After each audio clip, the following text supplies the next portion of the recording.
கழுவி இப்போ நம்ம இதை வந்துட்டு ரெடி பண்ணி வச்சுருக்கக்கூடிய மசாலாவில் சேர்த்துக்கலாம். ஓகே,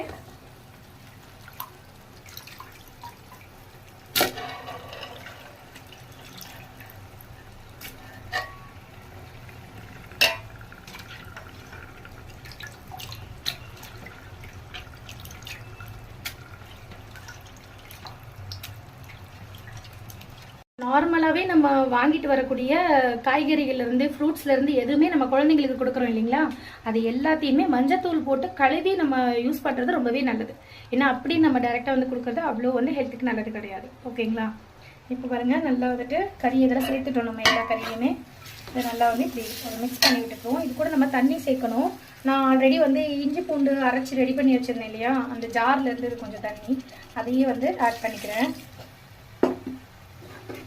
நல்லா வந்துட்டு வேகணும்.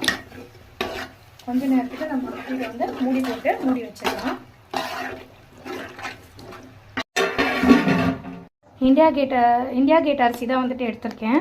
இதுதான் வந்து 2 பாக்கெட் நான் வந்துட்டு யூஸ் பண்ண போகிறேன். ஸோ ஃபஸ்ட் நம்ம அரிசியை வந்து கொஞ்ச நேரம் வந்து ஊற வச்சுக்கலாம். கறி வேகத்துக்குள்ள அரிசி நம்ம ஊற வச்சுக்கலாம்.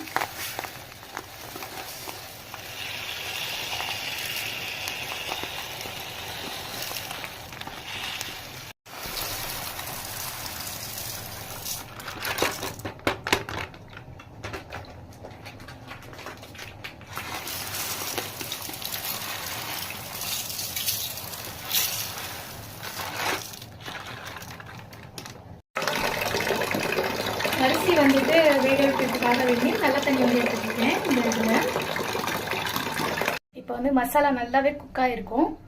இஞ்சி பூண்டு பேஸ்ட்டு, அதுக்கப்புறம் நம்ம போட்ட கறி, இது எல்லாமே நல்லா குக் ஆகிருக்கும். எப்படி வந்துருக்குன்னு பார்க்கலாம் வாங்க. ஆவி பறக்க சூப்பராக வந்து குக் ஆகிருக்கு. இந்த பக்கம் வந்து தண்ணி நான் வந்துட்டு போட்டாச்சு. அதாவது நம்ம வடித்து தான் வந்துட்டு இதில் போட போகிறோம். சரிங்களா, பாஸ்மதி ரைஸை வந்து இதில் வடித்து அதுக்கப்புறம் அதில் வந்து போட போகிறோம். லைட்டாக வேக வச்சு எடுத்து போடுவோம்.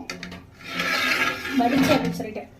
கொஞ்சம் நேரம் வந்துட்டு குக் பண்ணிவிட்டு போடணும். அதாவது அரை வேக்காட்டில் போடணும். அப்போ தான் கரெக்டாக இருக்கும்.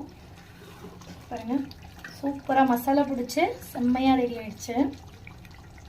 தெரியுதா உங்களுக்கு? எண்ணெய் வந்து நல்லா இப்படி மேலே ஓடி வரணும். அது வரைக்கும் நம்ம வந்துட்டு பொறுமையாக வந்துட்டு வெயிட் பண்ணணும். அப்போ தான் வந்துட்டு இந்த பிரியாணியோட டேஸ்ட் பார்த்தீங்கன்னா அச்சசல் பாய் வீட்டு பிரியாணி மாதிரியே இருக்கும். நீங்கள் இதே மெத்தடில் ட்ரை பண்ணி பாருங்கள். கண்டிப்பாக உங்களுக்குமே சூப்பரான பாய் வீட்டு பிரியாணி கிடைக்கும். பாருங்கள், சூப்பராக ரெடி ஆகிடுச்சு. இப்போ வந்துட்டு இந்த தண்ணி வந்து கொதிச்சு நம்ம ஊற வச்சிருக்கக்கூடிய அரிசி